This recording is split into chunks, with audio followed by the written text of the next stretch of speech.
What's going on, y'all? What it is? So let's go ahead and slide on these topics, and the first thing I want to discuss is the fact that Ellen DeGeneres and her wife Portia have picked up and left for the UK, and she said that she's leaving for good. Now, she's trying to hide behind the fact that the presidential election didn't go her way, and that's the reason why she's leaving, but a lot of people suspect that she's afraid of being exposed as she sees the writing on the wall, being a part of the Jeffrey E. Club and things of that nature. Now, a lot of people feel that the passing of DJ Twitch and all of the investigations surrounding that whole ordeal is completely over. It's not. They're still investigating behind the scenes to uncover what really happened to DJ Twitch, and you guys know who follow me tight. As it pertains to my reporting, I told you guys that Ellen DeGeneres could be responsible for the passing of DJ Twitch, allegedly, right? So what I want you guys to do is check out these clips and I'll be back. Celebrities are leaving the United States of America because Orange Man Bad became president. Ellen DeGeneres just moved to Great Britain this week and vows that she is never coming back to the United States. Now, this is obviously heartbreaking and so sad for all of us to hear that Ellen DeGeneres, one of the most popular women in all of the world, has left the greatest country in the world. But she's not the only celebrity that said they would leave America if Orange Man Bad won. We also have Barbra Streisand, who said in 2016 and in 2023 that she was not going to stay here if Orange Man Bad won. Cher also said in both elections that if Orange Man Bad won, she would leave. She didn't leave in 2016, but she said she was definitely going to leave in 2024. Amy Schumer, one of the funniest comedians in the history of the world, said unfortunately that she was going to plan to leave if Orange Man Bad won. And Bryan Cranston, probably the greatest actor in all of television history, said that he unfortunately does not support Orange Man Bad and will leave America if he won. You guys let me know, how heartbroken are you for all of these celebrities that are planning to leave America? Wow, you cannot make this up. Ellen DeGeneres has officially left the United States following the election of Donald Trump and is reportedly never coming back. Something is going on here. Now, she has been open about being kicked out of show business following the reports of her toxic workplace. Oh yeah, I got kicked out of show business. She has already moved to Cotswolds, a rural place in south central England, and a fan asked her, "Will we ever see you on a big screen again?" And she was very straightforward. She said, "No. After this Netflix special, this is the last time you're ever gonna see me." So Ellen is done with everything. I mean, they're telling us why, and first it was Eva Longoria, and now it's Ellen. So stay tuned to see who's next. Yo, TikTok. Ellen DeGeneres and her wife have officially relocated to England, listed their estate for sale, and vowed never to return to the United States, reportedly citing Donald Trump's election as their main reason for leaving. I'm gonna call a spade a spade. First of all, Ellen is way more popular than Donald Trump. Ellen's probably a billionaire, and I know for damn sure Ellen can run for president. But this is telling me and giving me that shit's about to go down. Because why the hell would you leave and never vow to come back? It's not like Trump's going to do 8 years. He'll probably do 4 years and be out. But let me know, are you guys going to move too, or are you guys going to stick around? And do you think Ellen left for a deeper reason? Comment below, save this video, and share this with somebody you love, can respect. Alright, so you guys just saw and heard all of that, and I'm gonna keep it real with you. Just like I previously said, I think there's a deeper issue here as it pertains to Ellen just jumping up and leaving the country and vowing never to come back. I believe that she's a handler. I believe that she's a part of a ring, allegedly, and I just think that she was set to be exposed in 2025. Now, what's interesting about this dynamic is the fact that the US and the UK does have an extradition deal, so if they really want Ellen, they can go to the UK and get her. The caveat is, what if she's not telling them her actual plan and she's just saying, hey, I'm going to the UK? But something to keep your eyes on is the fact that what if she jumps up and moves to a country that doesn't have an extradition agreement with the US? And that's when we'll know, ladies and gentlemen, that Ellen is guilty of something or a multitude of things. But anyway, let's move along, because Diddy had court yesterday. His family showed up. They was thinking that he was going to get released, but the judge is saying that, hey, he's going to come to his conclusion if Diddy will make bond next week, okay? So what I want to do right now is play you some clips of a lawyer that was actually on the scene. Although he didn't mention that he saw Diddy, I don't think that any lawyer that's been covering this case in New York City has said that they saw Diddy or whatever. But anyway, I want you to check out what he had to say to give us a bit of an update and what transpired in court yesterday, and then I'll be back. Third time just might be the charm for P. Diddy's bond motion. I just got out of court, and let me tell you why I think he's going to get a bond. Judge, reserved decision. He said, you're going to get a decision very soon, okay? But the judge was buying a lot of the defense's arguments, and they were good arguments.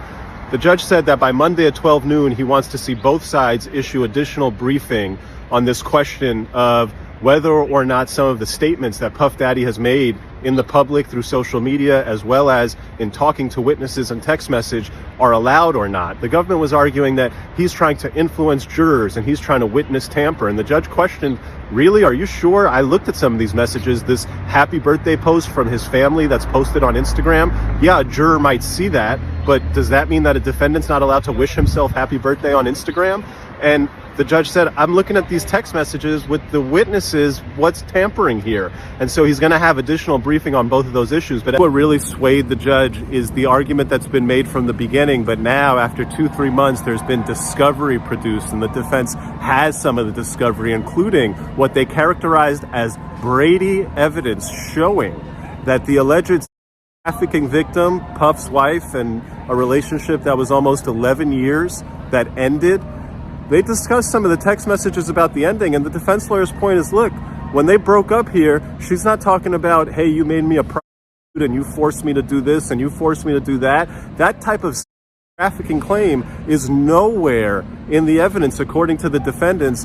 I think the judge was looking at some of the evidence and he was going along with that, and that's what's leading him to say that, hey, why under this set of conditions can't I give this guy bail? If you look at what's happened in this case, in the past couple of months, they said that this guy is this guy is this guy is that. Okay, where's the evidence? Other than a video showing him brutalizing his wife in a hotel lobby, and other than you saying that he's breaking prison rules by using three-way calling, what else is there? Really, what else is there? Because they have not identified a single other witness or video showing really anything. Will they? Maybe. But for now, I think the judge is going to give him a bond because it's been 2 months and it looks like Puff is a freak and a wife, but that's not a no bond type of situation. At today's bond motion, the government made a key misstep, and they put way too much faith into the argument that, oh, since Puff has been denied a bond and we sent him to the MDC, he's been breaking all of the MDC rules, because the defense ate when it came up to that. And the judge, he was eating himself. The defense brought up the point, well, really? Because typically when you have somebody claiming that this guy's violating all the jail rules, there's jail letters talking about those violations. And what you don't have is MDC saying that this guy's a habitual violator. And what you don't have are any charges against him from the jail for breaking the rules. And the judge even brought up, hey, this idea of one guy using another guy's PAC number, don't we see that all the time? And this contact me ASAP third-party messaging service that he was using, didn't you still get a chance to monitor all those conversations? And really, for me, the big point, which is that, hey, you guys are saying he's breaking all these prison rules. You know all about it, and yet you've done nothing to tell him to stop. You found nothing in all of the communications, and then you're trying to use it against him on the bond. That was a big misstep from the government. That's one of the big reasons why I think you're going to see a bond in this case, because that type of argument, you make it, you put all this energy behind it, and then it falls flat. Major development in the Puff Daddy case, and this is going to be really bad for the defense or really bad for the prosecution. Here's what happened. So there was this big argument over whether or not the government was allowed to take pictures of these notes. Now, obviously, if the notes are communications with his attorneys, they're not allowed to do it. What the government said is that they were doing a general search for contraband. They went in the jail cell. They found a stack of papers. On the top was a folder marked legal, and inside it was closed, sealed. They never went into that folder. They put that folder to the side and they took pictures of some of the other stuff. The defense said no, all of those were legally privileged materials. In fact, Puff had a larger folder that they all used to be in. The Bureau of Prisons said he can't have such a big folder. They took that away from him, so he just kept the one on the top and the other legal stuff on the bottom. And the judge was looking at it and he's like, yeah, some of this stuff looks legal, and he bought the defense's argument. They were good. But then, out of nowhere, the defense went and said, you know, Judge, the pictures that they took, the legal pads that those pictures are from, the legal pads themselves said legal on the top. The judge said, hang on, wait a minute now, let me see that.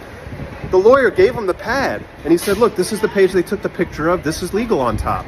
And the judge said, oh my God. Hearing ended. But then after the hearing ended, the judge issued another order and he said, defense, excuse me, you're going to have to explain to me something, because I saw the original photographs that the government took. And of the original photographs that they took a photograph of this legal pad, and I'm looking at the binding, it doesn't say legal on top. That means one of two things, folks. That means that either the government lied to the judge and gave them photographs that weren't the actual photographs of the legal pads, or that means the defense. Remember what happened here. The government took the pads, they took pictures, and they put them back in Puff's jail cell. Then it's possible that Puff or somebody else wrote legal on them, which would make sense because you had this issue happen once. Now let's write legal on everything. This way it won't happen again. But in open court, the lawyer went so far as to say, I don't know what happened, but if that's what happened, the lawyers didn't say that. The lawyers said, hey, the feds searched these pads and they said legal on them. They're crazy, wild violations of the attorney-client privilege. The judge now asking, hang on, who's lying? And if it's the defense that misrepresented that this legal was written after, or if it's the government that misrepresented that, yeah, we were hiding the fact that we clearly saw the legal marking on the top, that's going to be a problem for one side or the other. Major fireworks expected at the Puff Daddy hearing today on just this point alone, and then the overall bond argument, which we'll do another video on. All right, so you guys just heard all of that. Now, I want to say this about this judge. He seems to be a little bit wishy-washy because at one point, he didn't have an issue with Diddy's notes. He didn't find anything wrong with them. Then he came back and said, well, there is something wrong with them. And then you guys remember I did a video and I said that he must have got a call from the top, because if Diddy was of a different hue, maybe this would be a slap on the wrist. And then come to find out in court, that's what he did. He gave Diddy and his team and his legal team a slap on the wrist for those notes and said, hey, yo, don't ever let this happen again. And then on top of that, there was discussion about, well, if Diddy was able to make bail, where would he live? Now, I'm going to tell you the judge is not happy about Diddy actually moving back to Miami, because that property has access to a boat. So I think that the judge feels like, yo, you could get lost in the middle of the ocean and we'll never hear from you again. We got to spend our resources to come find you. So he doesn't want to give Diddy the opportunity to flee. Now, the judge seems to be in favor of Diddy living in New York instead of Miami, because Diddy does have a 3-bedroom apartment there, and also Diddy could be monitored more closely. So it just seems as though to me that Diddy might be making bail next week, y'all. But anyway, I want to hear from you guys. Drop down in the comments and let a brother know what you think about everything that was discussed within this video. Don't forget to like, comment, share, and if you're new here, consider subbing to the channel. I'll get with you guys later. Peace.